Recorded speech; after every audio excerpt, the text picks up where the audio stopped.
Alrighty, so I can't believe I didn't think of this before. So basically, you know how whenever I do a news of the week episode in the off season, and when there's a lot of news, I have to split it into two boards. Well, I can't believe I didn't think of this idea of the fact that instead of doing that and have the hassle of basically grabbing my second board from the other side of my room, why not basically just put all the news on one part of the board and put it the other news that has happened in the past couple of days on the other side of the board so it can fit into one board. I mean, I know, isn't that a genius idea that I'm pretty sure everybody in the comments section is probably telling me that that is probably a more effective way rather than me just basically stop the recording, go to my other side of the room and grab the second board and basically talk about all the remaining news that has happened in the past couple of days. Now, that being said, when you look at the wall of text, that means yes, we once again have a lot of news to go over, and especially with the way that we're actually getting very close in terms of preseason play. Pretty much all the teams are starting to report for preseason, and there are also some teams that's going to be playing competitive games in the CONCACAF Champions League in about a couple of weeks. This is where I'm going to have to start doing some season preview, especially for teams that's going to be in the CONCACAF Champions Cup, and I might have to overlap in terms of doing the moving forward series episode because I think I still got 8 teams to talk about in terms of the season review, and I'm gonna try to wrap that up.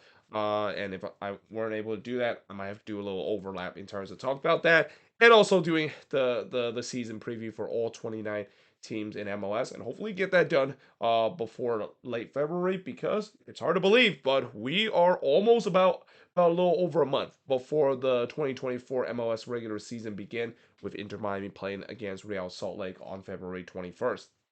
So let's talk about the first news that involved with LAFC. They have announced that they have hired Giorgio Chellini as a player development coach. Now, obviously, it's kind of interesting that he decided to stick around with LAFC, but it's kind of understandable because his family likes it in LA. His kids are still going to school in LA, and especially I know some people say that he should go back to Italy and especially maybe get a front office role with Juventus. With how things have gone on with Juventus right now and all the scandals that they've been kind of going through for the past couple of years, yeah, I think Chiellini is probably not going to be happy to be involved following that. Especially he was also part of that team that was involving all the scandals that's basically caused Juventus to basically have some problem with the financial part, and also not to mention getting point deducted because of the ongoing scandal that is going on involving them and in Serie A.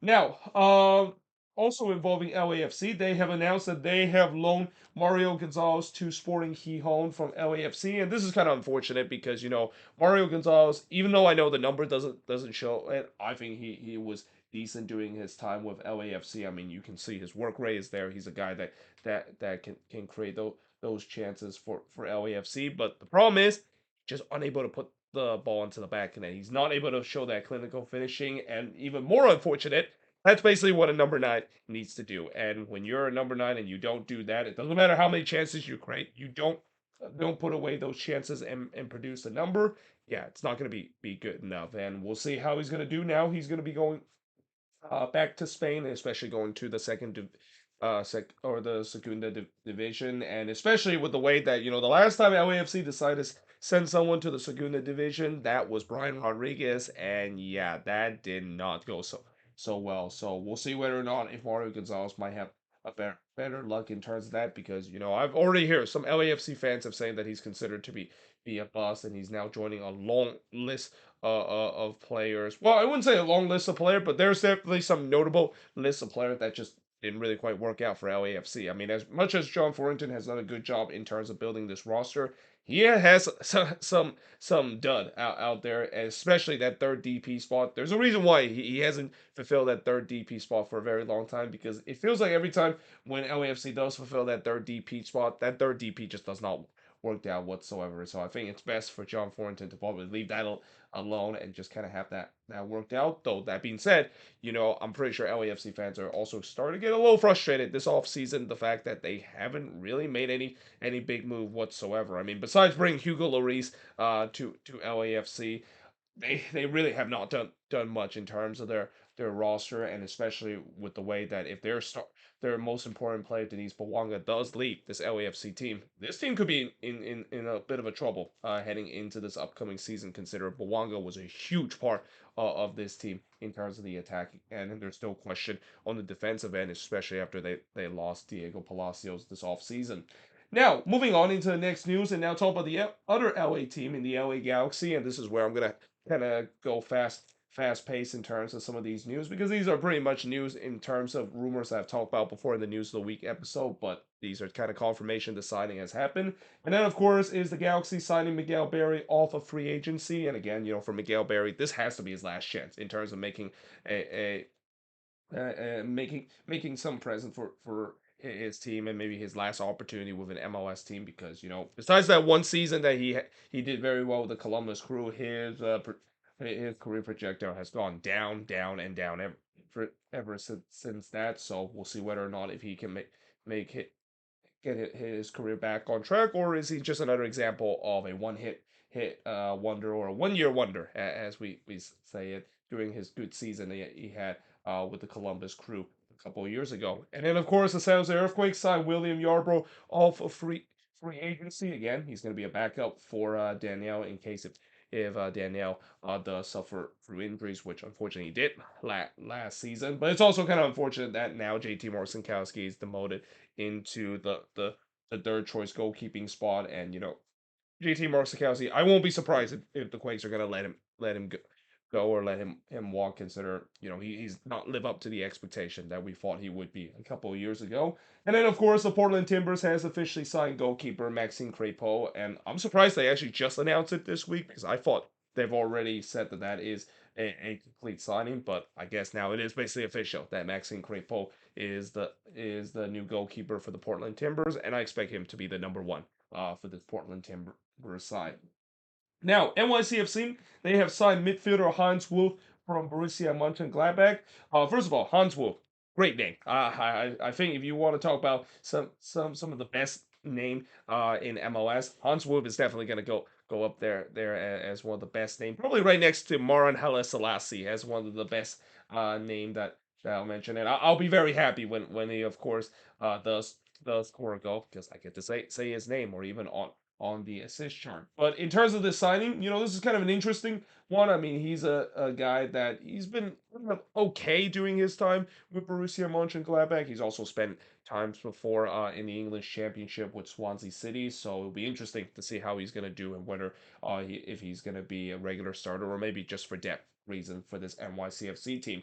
Maybe for depth reason because NYCFC did acquire Andres Pereira permanently from the Philadelphia Union for up to 650,000 general allocation money. And I think this is kind of a win-win for both of these teams. I mean, for Andres Pereira, I think he fit really well when he joined NYCFC, and it feels like he finally found a good home now and find a place where it feels like the system that NYCFC is running clearly fits what his ability was able to do, because during his time with the Union, he just really never fits the right system. And you could say the same thing with Orlando City too, even though that's kind of the club that kind of made himself a name and got himself in the U.S. men's national team. But overall, I think this is a good deal, especially for 650,000 K in terms of GAM. That's definitely sounds about the right price, and especially for the Union, getting a guy that I think they got him off a free agency from Orlando City, because I don't think Orlando City actually traded Andres Pereira to the Union for undisclosed amount of GAM, but getting a good sum of money for a guy that didn't really quite work out. I think overall, like I said, it's a good win-win for both of these teams. Now, Minnesota United have acquired Alejandro Brun on loan, and despite the fact that I know this week it's been a really tough week for Minnesota, and I'll talk about why exactly that is the case as we talk about near the end of another news that should be surprising to a lot of people, but at the same time not surprising in some case. I mean, it's pretty much like the disappointing but not surprised meme that I'll talk about involving Minnesota United. But obviously, despite the fact that they still have not have a single head coach in their team, and no rumors about who exactly is potentially the next head coach of this Loons team. They are still getting some good quality depth pieces. I mean, I feel like for Alejandro Brun, he could be a guy that is very similar to when they decided to get Kervin Arriaga a couple of season ago, where he's a guy that, not really a big name coming into the off season, but turns out to be a huge piece in terms of the midfield. And it's always great for the Loons to add more defensive midfield help, because that's one area that is a huge issue last season. Uh, Alongside with the back line, which I heard that they're also looking to trying to bring another center back during this off season, which again, that's not a big surprise considering that is definitely an area they need to address heading into this year. And then CF Montreal have announced that they have acquired Sebastian Breza and Joaquin Sosa, and actually spells Sebastian Breza name there, so I apologize to him in advance.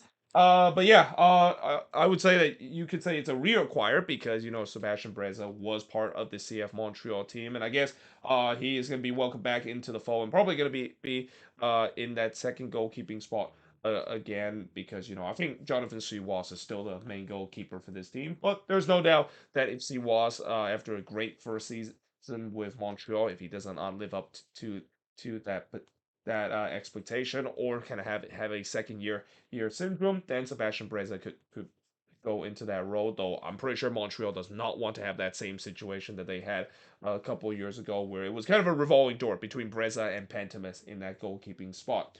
Now, the Chicago Fire have signed Danish defender Tobias Sokis. Now, this is a guy that I don't know too much about, other than the fact that they mentioned that he's from the sixth best Danish team in Danish soccer, which that doesn't sound very promising that things are gonna go well, and especially the Fire, they already have a good defensive group. I mean, I guess maybe this signing might signal that Carlos Tiran could potentially move on from this Fire team either this off season or in the summer transfer window, and that maybe he'll be the replacement for that. But either way, it'll be very interesting to see how he's going to do now that he's with the Chicago Fire. And then moving on in terms of the next news, and now talk about some transfer reports that has happened this week, because that's pretty much all the signings that has happened the last couple of days. So remember how in the last news of week episode I talked about how Atletico Madrid was interested to get Thiago Almada? Well, now it seems like that's not true, because now there's a new report suggesting that there isn't any offer that Atlanta United have received for Thiago Almada, and that include Atletico Madrid. It seems like they might have pulled out of the deal. It feels like, from what I heard, is that Atletico Madrid might be actually waiting to try to move on from Angel Correa, and potentially move him to Saudi Arabia, and then use that money to get Thiago Almada. And if that, of course, does not happen, then Atletico Madrid is not going to get Thiago Almada. And also, it's not surprised the fact that we haven't hear like the big amount of money. I mean, as much as I've talked about how Thiago Almada is going to be worth like 30 to 40 million dollars, there's really not a lot of club in Europe that is able to afford that amount of money. I mean, I know when you look at some of these teams, especially in the Premier League, they splash money like crazy, because the Premier League is still the king in terms of the best league right now, or at least probably the most financial stable and the richest league right now by far in football. But unfortunately, we have seen before where a lot of Premier League teams are very kind of they're taking a very laissez-faire approach when it comes to signing big or offering big amount of money, especially of how the whole Everton situation gone out with Everton getting points deduction because of breaching FFP. And there's a lot of teams in the Premier League, especially big teams, that are really just walking that tightrope in terms of trying to not breach FFP rule. And then when you look at elsewhere in Europe, besides those big name team in Europe, a lot of teams, a lot of mid-sized team or lower tier size team in Europe, they just don't have the money and don't have the resources, because COVID has really kind of impact in terms of the European market. And that, again, it's not a big surprise that there hasn't really been any offer for Thiago Almada. But I guess this could be good for Atlanta United, because as much as I know Atlanta wants to eventually move on from Thiago Almada, or at least he says that he wants to move on from the team and want to play in Europe. Atlanta is not going to try to sell Thiago Mata if the price is not right. I mean, this is a guy that, again, he's a second coming of Miguel Almiron. If you can sell Miguel Almiron for $27 million just a couple of years ago with Newcastle, you can definitely get at least $30 million. Or actually, I would just say it kindly, maybe like 25 or 20 million for the service that Thiago Mata offer to this Atlanta United side. Now, St. Louis City, they have announced that they are set to sell Nicolas Giacchini to Italian side Como, and it feels like this is pretty much getting very close to finalize. Unfortunate to see that Giacchini, he stayed in MLS, wasn't really that long, but after that breakout season that he had last year with St. Louis, there was no doubt he wanted to go back to Europe. So it'll be interesting to see how he's gonna do now that he's going back to Europe and joining a team that is actually in the second division of Italian soccer, so it's a Serie B team. And then Charlotte FC have a second bid rejected to sign a number 10 in Albert Grotberg from Botville. I think that's club. I might have just completely mispronounced that club name, but yeah, this is kind of interesting, and especially with the way that Albert Grotberg is a guy that he's said before how he has rejected the bid himself because of how low it was, and it wasn't really a low bid. I mean, the amount that I've heard is like $7.5 million. That's a lot if you want to offer a guy, especially from the Norwegian league. But I guess maybe uh maybe he's hoping his club will get maybe a bit bigger amount of money, and especially if he is really decent, which again I don't know how decent he is, and especially if Charlotte decide to get him, their hope that he's going to be at number 10 that they've been hoping for a very long time, because they really haven't had a good number 10 on this team ever since they came into the league, besides maybe Shradetsky playing in that spot, but he's not really a natural number 10. So yeah, it's going to be interesting to see whether or not if they can maybe continue to pursue for this guy, and maybe if they eventually can get this deal over the line. Now, Inter Miami, they are set to finalizing a deal to sign center back Nicholas for and again, this is a signing that is clear for them to try to improve their center back depth and their center back position as well, because when you look at this Inter Miami team, what is the biggest need for this Inter Miami team this offseason?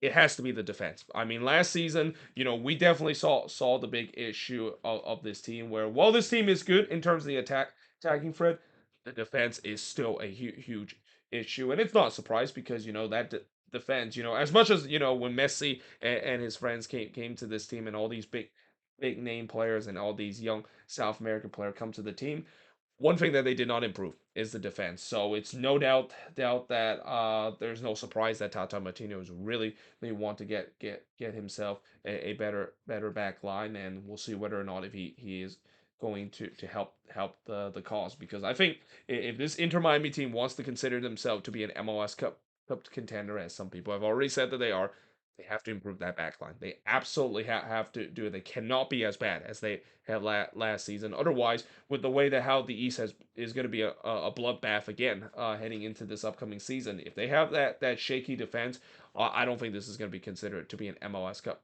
contender. And that I'm pretty sure certainly we have seen when teams trying to outscore their opponent. I know Columbus might be an example of it, but even then Columbus had a really their back line kind of got much better as the season goes along. And not to mention, getting Rudy Camacho was a huge signing for Columbus to really stabilize the back line. And that's kind of the same case for Inter Miami. They're looking for that Rudy Camacho kind of X factor in that back line to really stabilize of what should be a really fun team to watch for this upcoming season. Now, that being said, they've also still are rumored to add more fuel in terms of the gasoline of that attack, as they are still interested in signing River Plate attacking midfielder Augustine Palavecino. Now, obviously, I don't know if they eventually will get him, especially, I know a lot of people have already complained about how in the world does Inter Miami still afford to sign a player, especially, they're already maxed out on their DP signing, so they're basically left to sign these players on TAM money or GAM money that they have, and with the way that they don't really have too much GAM money because they spent it a lot during last summer. So I will say that they have recently sold Jamal Miller for some GAM money, so that maybe could be used to sign an attacking midfielder like Augustino Palavecino. But again, I don't know if this is necessary considering they're already very stacked on the attacking midfield fielder standpoint and on the attack. So again, I can understand why people are complaining that it feels like Inter Miami is once again breaking the rules with all these signings. That where in the world is the cap space that they have? How in the world do they have that much cap space to sign all these players, but also at the same time, it kind of feels like it's a little unnecessary. Though I will say that with the way that they are involving a lot of competition this year, and especially they have that world tour to begin the preseason. I can understand why they're really trying to low up their roster top heavy so that they can make sure by the time when we get into even in the summer of this year, they don't get burned out as we get closer into the stretch run of the playoffs. Now, RSL is also interest in English winger Josh Windass from Sheffield Wednesday. Now, this is a guy that I don't really know too much about him other than the fact that this might be a signing to replace either Demir Krylak or Jefferson Savarino. Probably Demir Krylak in that standpoint, and we'll see whether or not if that is the case, or if they can get this move over the line. And then the Colorado Rapids, they are also interested in signing Sunderland midfielder Alex Pritchard, and I think this is a very Colorado Rapids kind of signing. I mean, the Colorado Rapids, if there's one thing that they know of, they're kind of like to do the money ball approach and trying to find these kind of players that maybe are kind of reclamation project or guys that could be just a retread kind of player, and that they sign them and they develop them to a way where they started to be good again. But if there's another thing that the Colorado Rapids are known to, it's signing guys from the lower division and signing guys in the championship and in League One in terms of midfielder. Because why in the world did they decide to get the likes of Danny Williams, Jack Price, and Connor Rowland? I mean, this feels like it's a very brand kind the rapid signing, and don't be surprised if that is the case, because why not? We need to fit all our midfielder with all of guys that are currently play in League One or even in the championship level. And then speaking of championship, or well, in this case, Premier League, that is kind of a rumor, is Jesse Lingard. I mean, Jesse Lingard, you talk about a rumor that feels like every single day that's kind of been. It feels like his career the last couple of, uh, of years has always been spring around where he's going to move next. Well, now it seems like there's a rumor saying that he's going to be linked to a move to MLS, and the club that he's going to join is with the Portland Timbers. Now, this is not a surprise considering it feels like maybe Phil Neville was trying to lure Jesse Lingard played in MLS and trying to join the Portland Timbers. And I don't think this necessary is a bad move. I mean, as much as I know Jesse Lingard has had a really interesting career during his time in the Premier League, and interesting is kind of an understatement. I mean, I can do a career video talk about how crazy of a career that he's been and all the on and off the field situation that has gone on with him, but he still could be a good player, and we'll see if the Timbers are going to get him, and especially if they do move on from Evander, we'll see whether they are going to try to get him, and maybe he's could be the replacement for Evander. I mean, can you imagine them going from Evander to Jesse Lingard? That would be just crazy to see. But the Houston Dynamo, they have announced that they're set to sell for Olferson to Debreceni VSC in Hungary. Now, this is kind of unfortunate, at least for the Dynamo standpoint, the fact that I just don't understand what happened for Olferson. I mean, he was a guy that was playing relatively well throughout the season, and then he just kind of fell down the pecking order, almost kind of end up in the doghouse of Ben Olsen, which again, Ben Olsen always have a doghouse, and it feels like unfortunate for Olferson he was on that, but we'll see whether or not if he can do well now that he's going to Hungary, and especially with the way that I thought he was going to be a player that could replace Corey Bear that they lost to FC Cincinnati. I mean, this is kind of interesting. I mean, unless if they are going to eventually find a replacement for Corey Bear, they would not decided to sell for Horferson and move on from him this off season. So yeah, very interesting move, and we'll see when they do get the amount of money, will they eventually use that to reinvest to find a replacement for Corey Bear? Now, DC United, they are report to acquire Finnish international defender Matti Patella from HJK, and also give Minnesota United 75,000 general allocation money in terms of discovery rights. So here's another example of the whole discovery rights kind of rule that I can't believe in the year 2024 it still exists in MLS. And I've said many times before, if there's one rule that I hope MLS eventually will get rid of, it's the discovery rights rule. It's a stupid rule in every ways. It's a rule that makes no sense whatsoever, and kind of just makes MLS kind of looks like a bush league kind of league, and especially it looks like it's a very MLS 1.0 kind of approach. But that being said, this move is not official yet, so Minnesota hasn't got that 75,000 general allocation money. And also, I wouldn't mind the fact that the Loons decided to sign him outright because he is a defender. That's one of the needs that this team needs to. And also, if Minnesota is going to continue to use that approach of being a team that is known for Scandinavian player, I mean, it makes sense. I mean, there's a reason why a lot of Scandinavian players want to play in Minnesota because the climate and in some way the culture is pretty much very similar to the Scandinavian country. And I know that for sure, knowing that been there multiple time. Well, that is not in the winter time. That is, I've never been to Minnesota in the winter time, but in the summer time, it's a nice weather there. It's kind of hot too, just like similar to how it is in Scandinavia as well. So yeah, again, and I wouldn't be surprised that if Minnesota was going to get him, but it feels like probably it's not going to be the case. It looks like DC is going to win outright, and Minnesota will get some consolation of benefiting on a rule that, as I said, that this rule should be abolished a long time ago. And then moving on in terms of next news, and now talk about news that's not involving transfer rumor, although this one might be. And then of course is Alvaro Barrial did not report to preseason training, and the same goes for Emmanuel Reynoso, also did not report to preseason training. Now, in the case of Alvaro Barrial, it kind of makes sense because Barrial, there's been a lot of rumor that he's going to be going to Europe, and there's already some interest of him potentially teams that's going to get him. And Cincinnati, obviously they're just basically hoping that they get the right offer to eventually move on from Barrial, because Barrial is considered to be one of the best, if not the best, wing back player last season. So they want to make sure they have the right amount in order to sell him off to Europe.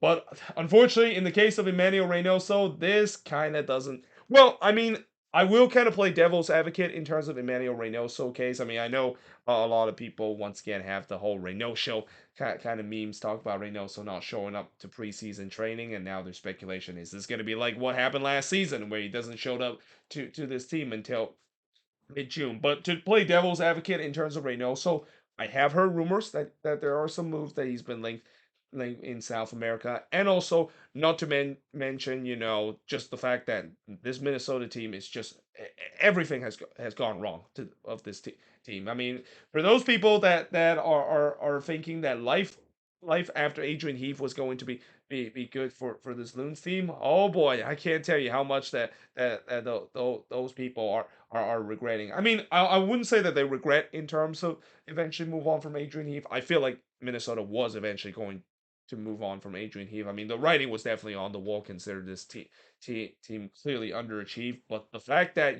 some people said that things are going to get better after Adrian Heath, and it feels like it's a new beginning for the team, oh boy, they could be further from the truth. I mean, it's been a disastrous class right now this offseason for this Minnesota team. And I mean, if I was going to make a prediction in terms of where each team is going to finish, I have to put Minnesota United in dead last, especially with now the whole Emmanuel Reynoso situation, and how we saw what happened last season when this team did not have Emmanuel Reynoso. And even though they were at least still kind of punching above their weight and for most time, and was treading water until Reynoso comes back, yeah, this team is still a team that if they do not have Reynoso, this attack is pretty much just going to be complete train wreck. So yeah, again, this is definitely not good to see, and this is also where there's that discussion of, are they eventually going to move on from Reynoso? Because the old saying, "Fool me once, shame on you. Fool me twice, maybe we need to think about moving on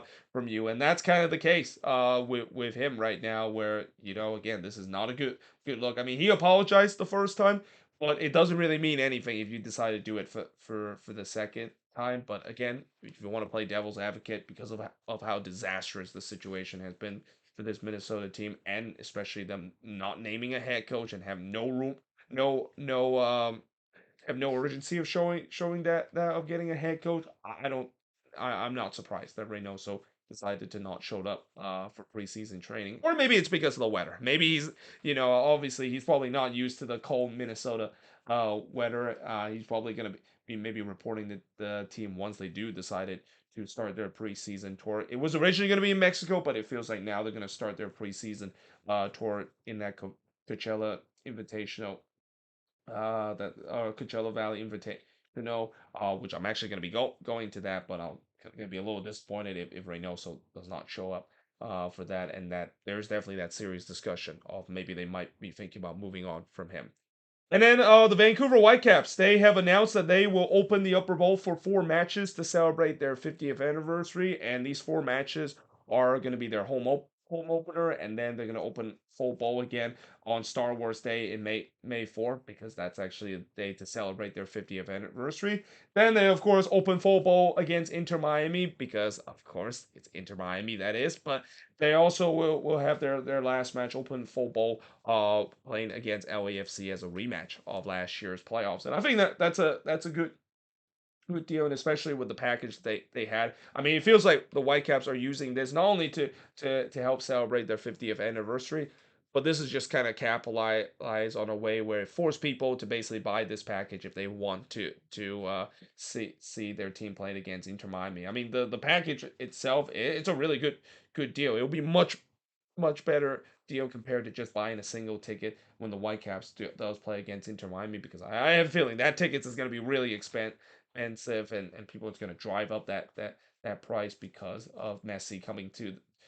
Vancouver. And there's even question whether if he is going to be playing, because unfortunately for Vancouver, like other Cascadia team, they play on turf, and Messi have said before. Well, he hasn't said this before, but there's always a speculation that Messi doesn't really want to play on turf. But still, this is a good kind of deal, not only to celebrate their 50th anniversary, but take advantage of the fact that, yeah, we basically make sure we maximize all these profit for fans, for casual, to not just able to see Messi play in company, but also get to be part of seeing the team celebrate their 50th anniversary. And I also won't be surprised other teams that are celebrating their 50th anniversary are going to do something similar to that. I won't be surprised the Seattle Sounders might do something similar, where if they do celebrate, decided to go full bowl again, I would say that they should just go full bowl again against Portland Timbers. They've done it before in the Cascadia Derby. I'm kind of surprised they haven't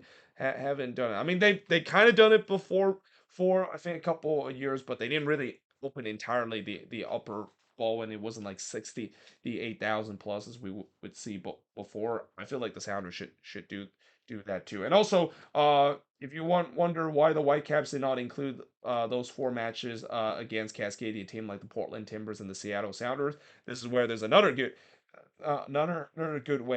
marketing tool and kind of like profitability tool of the fact that, well, they know that those tickets are going to be hotly sold because it's a Cascadia rivalry. So yeah, they don't really need to worry about that, and instead maybe think about using the other 4 matches that are also kind of marquee matches both in the club history, and also not to mention when Messi and his friends does eventually play against Vancouver in June. And then SoFi Stadium is set to still host the 2020 or host some 2026 World Cup matches, despite the fact that there is a rumor that they're pulling out. And again, a lot of the reason why there's been some bickering that's going on between FIFA and also Stan Kroenke with SoFi Stadium is that the pitch side is just not wide enough in terms of FIFA standard. And I think it's going to be interesting to see how eventually they're going to solve that issue. I mean, when I look at SoFi Stadium, it's kind of hard to kind of solve that issue, because there's really no room to really make some big renovation to make the pitch wider. But still, the one thing I will say is that, I will be surprised if SoFi Stadium doesn't host game. Like when they built that stadium, it's not just a stadium to be the premier home of the Rams and the Chargers, but it's supposed to be a stadium that is kind of like the premium venue in LA, and that this will be a big surprise if they decided to play World Cup games in LA in the Rose Bowl instead of SoFi Stadium. I mean, nothing against the Rose Bowl, but the Rose Bowl is pretty outdated for a World Cup that's happening in 2026. So yeah, there's no doubt that I think SoFi Stadium is going to host some games, but now the question is how are they going to make that work? Especially they got to do something about the pitch side after FIFA have repeatedly said that they're not happy with the way how the pitch side is at SoFi Stadium. It's just way too narrow and does not fit FIFA standard. And then lastly, footy headlines have announced all MLS third kit will have their team name in front. So this is going to be very similar to what we see with other sports around the country, where when you see other sports like baseball and hockey, they always have like the name the team name in the front, or the logo of the team in front. But the reason why you don't see it in terms of MLS team, or even in soccer team in general, is because the middle part of the jersey is always reserved for the team sponsor. It's been pretty much like that for the past 30 or 40 years, ever since you see teams have sponsorship name on their jersey starting in the 90s. And it feels like it's going to be interesting to see that it's going to be replaced with team names. And where in the world are they going to put the primary jersey sponsor in those third kit? Are they going to put it right below where the name of the team? Because if that's the case, that's not really a good look. I mean, it's very similar to what we see with some primary jersey or some away jerseys, where teams have decided to put the logo in the center and then they put the sponsor name. I just don't like that kind of design. It looks really out of place, and I wonder, is that going to be the case with these third kit? And I